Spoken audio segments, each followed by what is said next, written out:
please. This year is much harder to predict, isn't it, Pammy? Much harder. I agree with you. Saturn Pluto 2020. Monotone.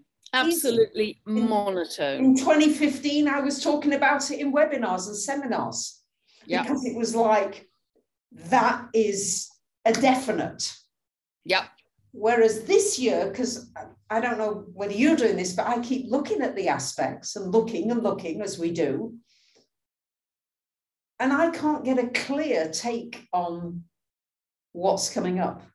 Are you feeling the same? Absolutely. I mean, with Saturn Pluto, you can go back to when they were in hard aspect, 1933 to 35, you know, the Nazi era, incredible control. You can go back to Martin Luther, 1517, 1518, nailing his 95 Theses to the doors of the Wittenberg Church. And it was about abuse of power. So we knew it was going to be hard times, austerity, very tight control from top down, rules and regulations, etc. But this year, 2022, because Uranus is stronger, and it is always the planet of the unexpected, the unpredictable, the surprises, etc. And there's such a latitude for the way Uranus can express. You know, it can be a sudden, lovely surprise for you, very pleasant surprise, or it can be an earthquake, or it can be a, you know, financial crash, or it can be a coronal mass ejection, or, you know, there's such a breadth of possibility. It can be a big scandal that comes to light and is shocking. There's such a breadth of possibilities, and it will always surprise you. It'll never be when or what you think it is, because there's always a rug pull element with Uranus. Got you again. It's not what you thought it was, you know, even for astrologers. So, so that's why it's harder to predict. And I also think it depends a lot on how the Jupiter-Neptune conjunction works out. And it will work out very differently depending on your current level of consciousness. And that's in no way a judgment. We're all on our own path, different soul contracts, but we will experience that very, very differently depending on where you are at. For some, it will increase the hypnosis, the psychosis. That's very likely. For others, it will pull back the veil, and there'll be a massive wave of awakening. And it will be like a spiritual tsunami for many, taking you to a higher level of evolution in your understanding, your perception, than you have ever been before. So it really depends on how that works out. We're into that energy right now as to how the rest of the year works out. That's my very strong feeling. I don't know how you feel about that, Bracha. No, I think you're right. I'm very intrigued about the Uranus and the North Node. Yeah, absolutely. All right. To me, that's a very strong energy. And of course, we're doing our webinar about the nodes together, and we're really sort of tuning into that now. Yeah. And it's, once again, it's not tangible. It doesn't have a tangibility as the Saturn Pluto had. But somehow this is, to me, an absolute push to another reality, another dimension, if you like, with that North Node. What's the feeling? Yes, absolutely. And it could be, you know, a massive wave of awakening, shocks, could be a solar flash, who knows. But, you know, you've got that eclipse in May, conjunct Uranus, and you've also got that total lunar eclipse in November. With Uranus, conjunct Uranus. I mean, wow-wee, how powerful is that? I mean, intensely powerful. So, you know, our Earth could be turned upside down at that point, either very, very positively and inspirationally, or not. You know, we have to wait and see. And it's very unpredictable. So not to create fear, I think it could be, this year, I think, is going to be so eventful, with big quantum leaps in our understanding, big quantum jumps in our understanding of science, consciousness, how reality is formed. I mean, I really feel that big time. But it won't always be comfortable, because Uranus never is. No. Because it wants to, particularly in Taurus, it wants to, you know, kick you up the bum and get you out of your comfort zone. It doesn't want you to be comfortable. It wants you to jump forwards into something utterly unknown, galactic. galactic. You know, who knows what will open with galactic beings and news and connections, which are, you know, getting closer all the time. So yes, for sure. Yeah. So for sure. Yeah.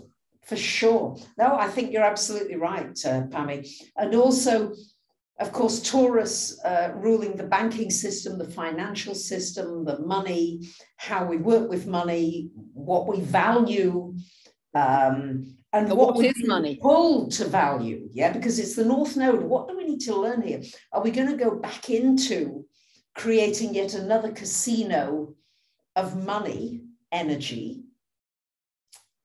They've printed more money, apparently, in the last 2 years than they've done in the last 200 or something like that. I don't know exactly what the figures are, but it's so inflation is coming. Yep, and here that. Now. Yeah, right? Here now. In Greece, the electricity prices have gone up just about 50%, 50 in the last month or two. And so now this last month, I will pay more in electricity than I will pay in rent. Wow. Just to give you an idea of how disproportionate the energy costs are getting. And I think that's going to go further. And of course, Uranus is electricity. Exactly. Thank you. I love it when we talk together, Pammy, because, you know, you trigger something that I miss, or, you know, it's like, yeah, of course, you know, it's great. But yeah, right. So, yeah, I agree. I agree. It's a much more unpredictable year, much more eventful, much more dramatic, could be chaotic, especially once, you know, the systems really start to break down. I think we are absolutely on the brink of leadership and governments collapsing, on the brink. And of course, the USA Pluto return. Yeah. This month. Yeah. First hit. So this is really huge. With the potential, of course, for tremendous growth and breakthrough. Yeah. Yeah, absolutely, which could be very, very exciting. And you know, what is money? What is money? We've been exchanging these pieces of paper because we have, you know, understood they have value, but do they have value, particularly with all the inflation and the quantitative easing, with massive overprinting? And what is money? Yes. And is this a deeper kind of energy where we don't need money? We can form some part of exchange or sharing or barter or something that we haven't yet lived with, and we'll never need paper money ever again. Yes. It could disappear very quickly. I'm sure the very much higher species, you know, the higher various species of beings, they don't use bits of paper and bits of, but then my guess is that the higher, more evolved species would make sure that everybody is taken care of. And Uranus, Taurus together, to me, suggests a decentralization. Definitely, 100%. And that the only way forward, or one of the ways forward, will only be if we come from a spiritual energy of an intention to take care of everybody. And unless that's in the intention, I think all these other schemes are going to just, I don't think they're going to make it. Yeah, it's very interesting, isn't it? That it could well be that your abundance is linked to the frequency of your heart. Woohoo! Wow. Pammy, that's a quote. Please pin that quote, Lucy. Pin it. Yeah. That's how I think it will be. Your abundance will be linked to the frequency of your heart.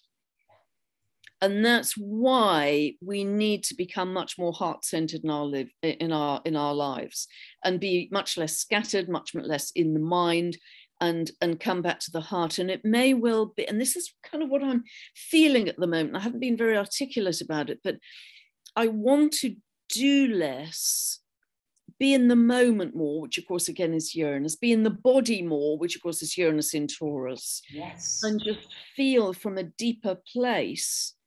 And of course, Taurus is ruled by Venus, which is about love. Feel from a different place. So I may put out less, but it's from more of a heart-centered place. Yes. Is that, you know, I'm not being very clear about it, but that's how I'm feeling. Totally. I'm right there with you. it's less about busy, busy, busy. Yeah, in the mind.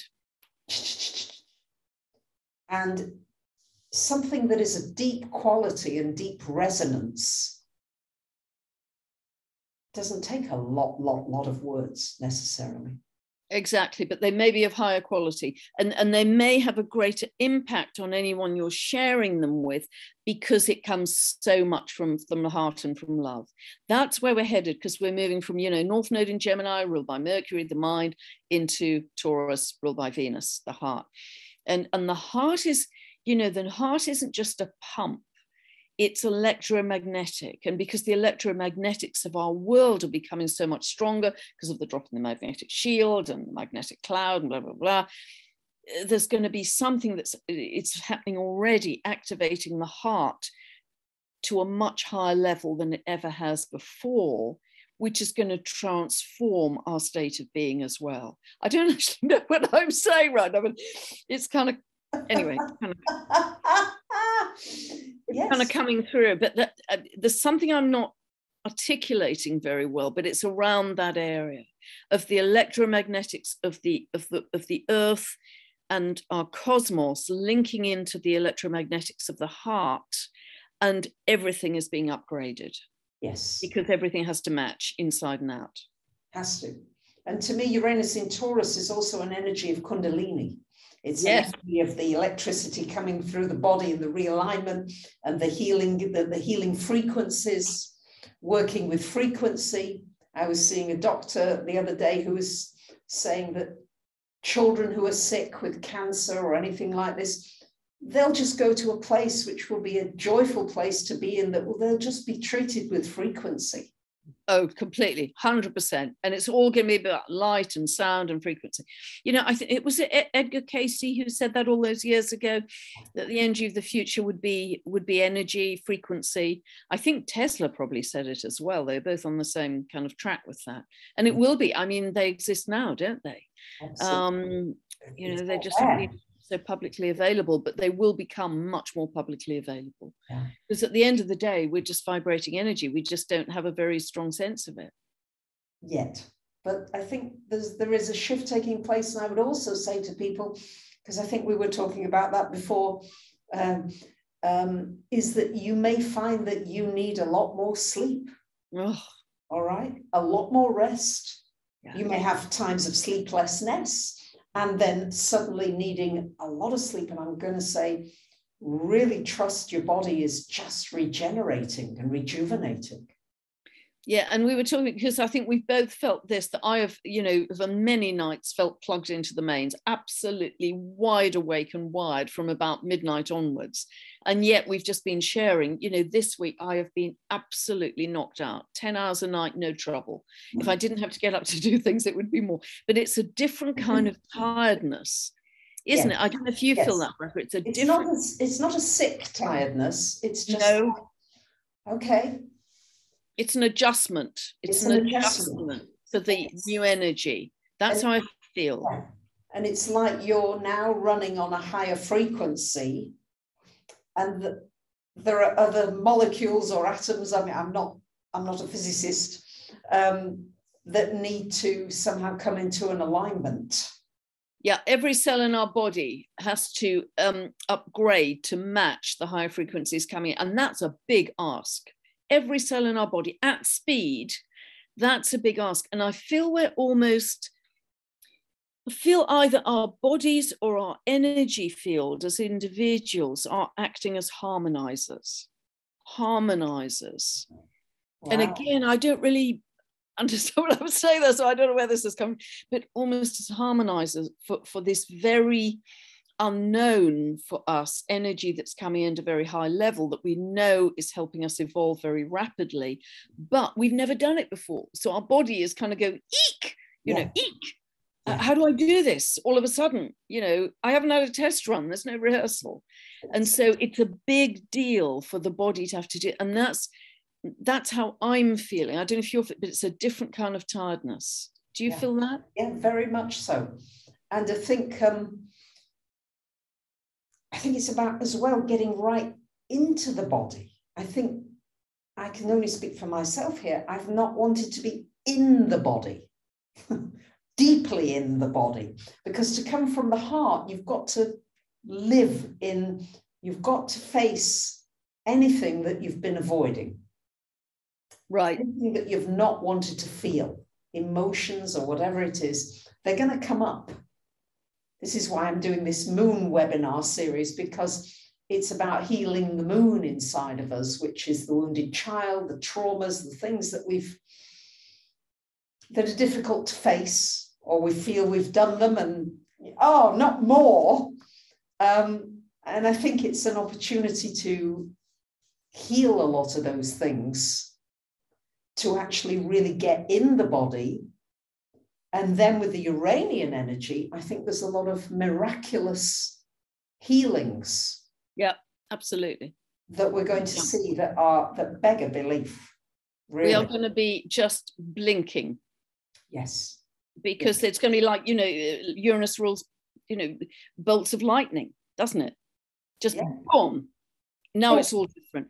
And it can also rule, and that's what I'm feeling more and more at the moment, it can rule, where it flips the board, it flips the game, it flips the entire picture. And that could be a big solar flash or something where everything is just flipped on its head. And bingo, you're in a new world. Yeah. Yeah. It could be that. And again, don't ask us where or when or how, because it's Uranus. It's always going to surprise you. Yeah. We're never going to know. But that's my feeling. It has that much potential because it's so electromagnetic to just flip everything that we know on its head. Wow. That's why this year is so much harder to predict, I think. Yeah. Yeah, it is difficult. And with all this Piscean energy coming up. Swimming in it. And the big thing, I think, what I'm feeling so strongly, because, as you know, it's on your midheaven, which you know well, and it's on my sun, the Jupiter. And it's surrender. It's just surrender and drop into the body and drop into the heart. Beautiful. And you caught me on the hop again. Funny, it was just that we were talking and you were coming out with these gems. So thank you. We'll stop the recording now. Thank you. It was a great conversation. Thank you, Pammy. I'm very scruffy and I wasn't expecting that. All right. So am I. I'm scruffy too.